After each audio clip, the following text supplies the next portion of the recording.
This $7.5 billion brand is collapsing in real time, and it's exactly what they deserve. Sales are down $400 million, people are dead, and now they're suing their own franchisees. This was a store people trusted and loved, and now it's hated by everyone. And the wildest part, this wasn't a freak accident, it was a business mistake so obvious even a child could have seen it. Executives claim they can fix it, but they're wrong because the golden goose is already dead, and what's coming next for Panera Bread isn't a recovery, it's the end. But to understand how this billion-dollar empire is crumbling away into irrelevance, we need to go back to the beginning, because what made Panera Bread great is exactly what they betrayed. The year is 1987. Ken and Linda Rosenthal open a tiny bakery in Kirkwood, Missouri. They call it the St. Louis Bread Company. Their inspiration, San Francisco's artisan bakeries. Their weapon, a sourdough starter that would become the foundation of an empire. But the Rosenthals had three massive problems standing in their way. Problem number one. How do you bake fresh sourdough at scale? Small batches work for one location, but 20, 100, every variable, fermentation, ingredients, labor, multiplies with every new store. Problem number two, how do you scale a company with a forgettable name? The St. Louis Bread Company worked locally in St. Louis. Nationally, it didn't make any sense because it sounded like dozens of other bakeries. And forgettable brands, well, they don't scale.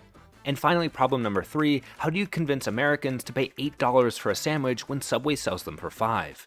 In the 1990s, salads and soups were seen as diet food, not a real lunch, and definitely not worth the premium pricing. At this point, most entrepreneurs would have stayed small, kept it local, and accepted the limits. But then Ron Shaich entered the picture. A Harvard MBA who had already built Au Bon Pain into a success, he saw what the Rosenthals had created and saw something bigger, not just a bakery, but a movement. In 1993, Ron's company Au Bon Pain bought the St. Louis Bread Company and immediately made three bold decisions. First, they built fresh dough facilities, centralized kitchens that made fresh dough daily and shipped to the stores for final baking. The bread was still real and fresh, just produced smarter and at scale. Second, Ron realized they had a branding problem. The name St. Louis Bread Company wasn't unique, it was generic and forgettable, so he searched for something better.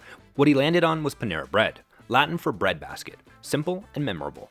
Finally, Ron understood something crucial. You can't sell an $8 sandwich in a fast food environment. So Panera had to become something else. They redesigned everything. Warmer cafes, better ingredients, fast service with a sit-down feel. This became something new, what we now call a fast casual restaurant. Panera didn't invent the idea, but it became the first casual brand America actually recognized, and this would propel them into the stratosphere. By 2007, Panera Bread went public with a $270 million IPO. By the 2010s, they had more than 2,000 locations and were generating over $5 billion in revenue. They'd solved all three of their problems, scaled quality, built a national brand, and charged premium prices in a new category, all without breaking the core promise, fresh baked daily. However, a new problem was on the horizon. July 2017, Jab Holding Company, a European private equity giant, offers to buy Panera Bread for $7.5 billion. It was the second largest restaurant acquisition in history at the time. Ron Shaich, the founder who had built Panera into a clean food empire, called it a win-win. This allows us to deliver our mission faster, he said. 6 months later, Shaich stepped down as the CEO. Marketing law number one, never enter a business you don't belong in. The easiest way to destroy a brand is to put its name on everything, Al Ray's. Jab's first objective was simple, grow revenue as fast as possible to appease shareholders, and this led them to take a shortcut. They took a good idea, Sheich's no-no list, built on removing over 150 artificial ingredients and pushed it to the extreme. What started as a way to clean up the food and add healthy products became justification to expand the menu endlessly.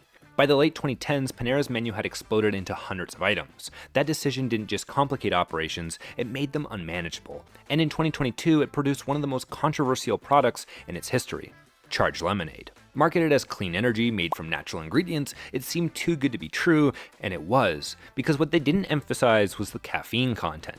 A large Charged Lemonade contained 390 milligrams of caffeine, nearly 4 Red Bulls or 6 espresso shots, yet it sat next to regular lemonade, self-serve, no age restrictions, and minimal warnings. And then the deaths began. September 2022, Sarah Katz, a 21-year-old University of Pennsylvania student with a heart condition, drinks a Charged Lemonade. Hours later, she dies from cardiac arrest. October 2023, Dennis Brown, a Florida man with high blood pressure, drinks multiple Charged Lemonades, cardiac arrhythmia, dead. The lawsuits followed quickly. 3 cases, 2 deaths, permanent injuries, allegations of negligence and deceptive marketing. By May 2024, Panera Bread had pulled Charged Lemonade from its menus, but the legal fallout continued, with the final cases not being settled until July 10th of 2025. The brand damage here was permanent. The idea that Panera was clean and trustworthy, the core of its modern identity, was now put into question. And the irony here is, if Panera had just stayed focused on what it did best and kept the menu under control, it would have been fine. Now, at this point, you'd expect someone to step in and try to fix the damage that's been caused. But you'd be wrong. Instead, Panera would double down and make one of the worst decisions in its history. Marketing law number 2. Never betray your competitive advantage. Companies get into trouble when they forget what business they're really in. Jack Trout. Because here's the thing about private equity, they don't buy companies to preserve them, they buy them to extract value. Jab Holdings already owned Krispy Kreme, Caribou Coffee, Pete's Coffee, and now Panera Bread. Their strategy, efficiency, consolidation, and margin optimization. The translation, cut costs everywhere possible. So Jab Holdings started making small changes. Portion sizes shrank, salads have more iceberg lettuce in them, fewer premium greens, and sandwiches got lighter on the protein. However, customers noticed immediately. Panera used to be a bakery and deli, now it's just overpriced hospital food. I don't want my mac and cheese from a plastic bag. But Jab didn't stop there, because in 2024 they identified the ultimate cost-cutting opportunity, fresh dough production. Those fresh dough facilities Shaich built to scale artisan quality, well, they were considered expensive, labor-intensive, and inefficient by private equity standards, so the shutdowns began. Finally, on April 30th of 2025, Panera announces a bakery transformation. They're closing all 9 remaining fresh dough facilities. The new plan, par-baked frozen dough, shipped to stores, finished in the ovens. Technically, bread is still baked in stores, just not made there, not fresh, and not from scratch. Yet, customers were still expected to pay $9 for a sandwich. Premium pricing for a product that was no longer premium. The promise died, but the price didn't. And somehow it was about to get even worse, especially for the franchisees, who were about to pay the real price for the corporation's betrayal. By 2024, the math for Panera franchisees broke. A typical store made $2 to $3 million in revenue per year, but margins were razor thin. Mandatory remodels could run over $400,000 a location. New tech and delivery added tens of thousands of dollars more. Then Panera took 6 to 8% in royalty and marketing fees, and that's all before rent, labor, and food costs. Many stores were already losing money, and when franchisees couldn't keep up, the brand didn't step in, it enforced the contracts. August 2nd, 2025, Eduardo Diaz, an experienced operator and owner of EYM Cafe of Texas, files for Chapter 11 bankruptcy.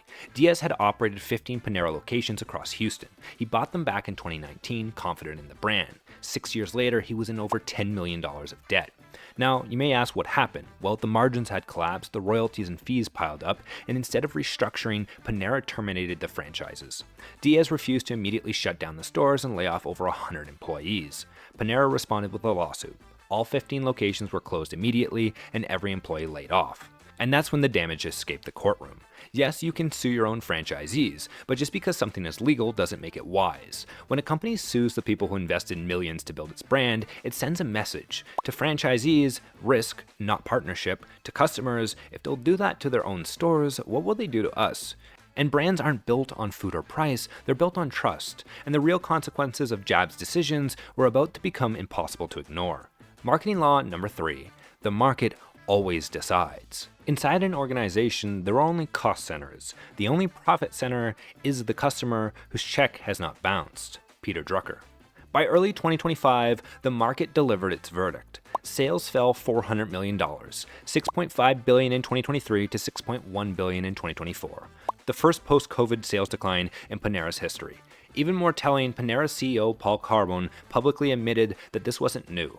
Foot traffic hadn't just fallen in 2024, it had been shrinking for years. For franchisees, the hit was devastating. Average sales fell $200,000 per location, which put even more pressure on Panera's struggling front lines.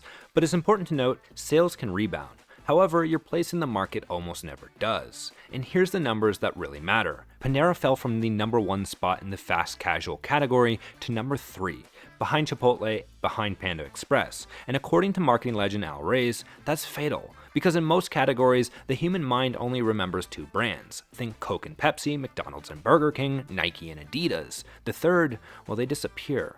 And here's why that matters so much. The top 2 brands can spend freely on ads, PR, expansion, because they control most of the sales. Third place can't. They have less revenue, thinner margins, and no room for error. So when sales slow down, the system fails fast. November 18th, 2025. Panera's CEO stands before investors and admits the obvious: we've disappointed the guest. Then he unveils Panera Rise, a 3-year transformation plan to fix everything. Menu refresh, new value deals, more staff, 65 new stores by 2028, and a target of $7 billion in sales. But here's what the Rise plan doesn't address: the frozen bread, the small portions, and the high prices.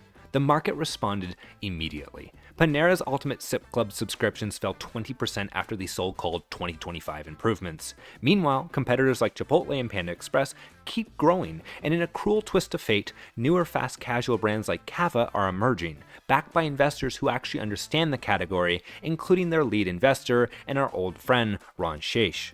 All while Panera Bread continues to try and menu refresh its way out of collapse. Because the winners never pretend to be something they weren't. McDonald's doesn't call itself clean. Taco Bell doesn't call itself artisan. They sell what they sell and the market decides. Panera built its empire on freshness and artisan quality. And once that promise died, the brand died with it. Now, if you like this kind of breakdown, hit that subscribe button for more videos. And if you want to learn more, I'm launching the Laws of Perception course, which explains the reasons behind why brands win, collapse, and why better usually loses. The link is down below. Now I'll leave you with a line from Reddit that sums up Panera Bread's problem perfectly. Will somebody please think of the shareholders?